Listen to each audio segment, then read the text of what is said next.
নমস্কার, সুনিতা দত্ত চ্যানেলে সবাইকে সুস্বাগত।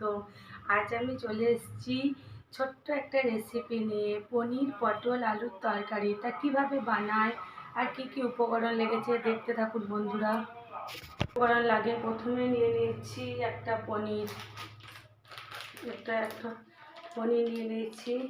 এরপর নিয়েছি আমি পটল, কেটে নিয়েছি পিস পিস করে। আর নিয়েছি আলু, পটল পনির আলু নিয়ে নিয়েছি।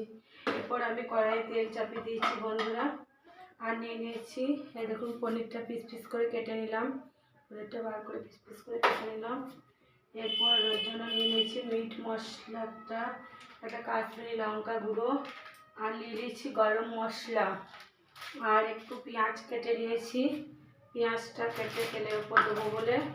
আর নিয়েছি এখানে আদা রসুন পেঁয়াজ টমেটো কুচি, সব কুচিয়ে নিয়েছি। আর পেস্ট করার জন্য নিয়ে নিয়েছি একটু জিরে নিয়েছি, এলাচ দারচিনি লবঙ্গ। দেখতে থাকুন আমি এটা পেস্ট করি।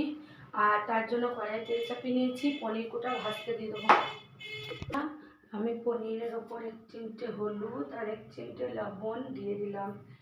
এটা মেখে কড়াইয়ে তেল চাপিয়েছি, এটা মেখে পনির কোটা ভালো করে ভেজে নেব। দেখুন বন্ধুরা, পনির কোটা তেলের উপর দিয়ে দিলাম। দেখুন বন্ধুরা, পনির কোটা ভাজা হচ্ছে, তাতে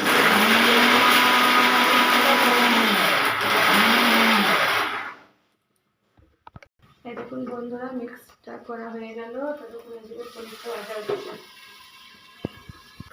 পনির কোটা ভাজা হয়ে গেল। দেখুন বন্ধুরা, আমি পনিরগুলো একটা একটা করে সব তুলে দিচ্ছি। এরপর ওই কড়াইয়ে আমি পটলগুলো কেটে রেখেছি, পটলগুলো তেলের উপর দিয়ে দিলাম। পটলগুলো একটু নাড়াচাড়া করবো।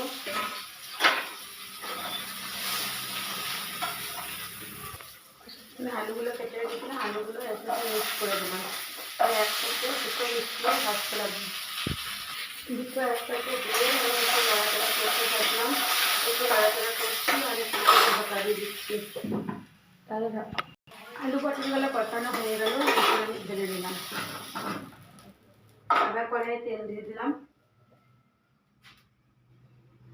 তেলটা গরম হতে থাক। তেলটা গরম হয়ে গেছে, আমি ফোড়ন নিলাম 5 ফোড়ন লঙ্কা আর একটা গোটা এলাচ কড়াইয়ের উপর দিয়ে দিলাম। এবার নাড়াচাড়া করছি। আর কেটে রেখেছি পেঁয়াজ কুচি, এটাও তেলের উপর দিয়ে দিলাম। এরপর নাড়াচাড়া করতে থাকি। পেঁয়াজটা ভাজা হচ্ছে, ততক্ষণ আমি পরিমাণ মতো মশলা বেটে রেখেছি, এর সাথে লবণ দিয়ে দিলাম, লবণটা 2 চামচ দিলাম। এরপর আমি হলুদ দিয়ে দিচ্ছি, রং হওয়ার জন্য। এরপর এর উপরে দিয়ে দিলাম মশলাটা বেটে, মশলাটা খুব করতে থাকি। মশলাটা করতে করতে একটু চিনি দিয়ে দিলাম।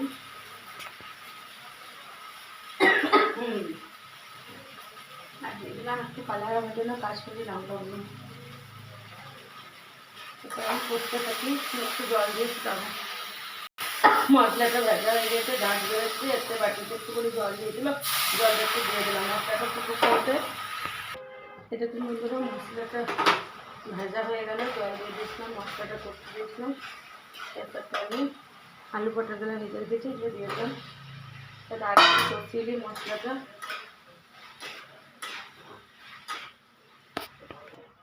দেখুন বন্ধুরা, আমি অনেকটা কষা হয়ে গেল, মশলাটা দিয়ে জল ফুটিয়ে করতে দিলাম।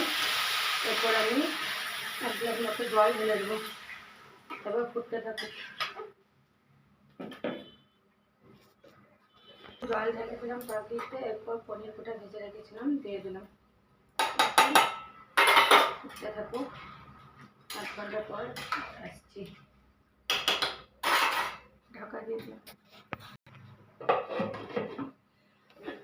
এতদিন বন্ধুরা আমার তরকারিটা ফুটে উঠেছে, হয়ে গেছে। এখানে মিট মশলা একটা গরম মশলা নিয়ে নিয়েছি, আমি একটু করে ছিটিয়ে দেবো, টেস্টটা একটু ভালো আসবে। এরপর আমার হয়ে গেল তরকারি। আপনারা দেখতে থাকুন, আমার চ্যানেলটাকে ফলো করে শেয়ার করে পাশে থেকে সবাইকে অসংখ্য অসংখ্য ধন্যবাদ। নমস্কার, আজ এই পর্যন্ত, টাটা। আবার দেখা হচ্ছে পরের ব্লগে। আর কে কে খাবেন পনির পটল আলুর তরকারি, চলে আসুন। আর এই রেসিপিটা একবার ট্রাই করতে পারেন বাড়িতে। টাটা বন্ধুরা, কে কে খাবেন চলে আসুন। পনির পটল আলু এই তরকারিটা ভাতে, রুটিতে সবেই খাওয়া যাবে, পোলাওয়ে দারুণ টেস্ট।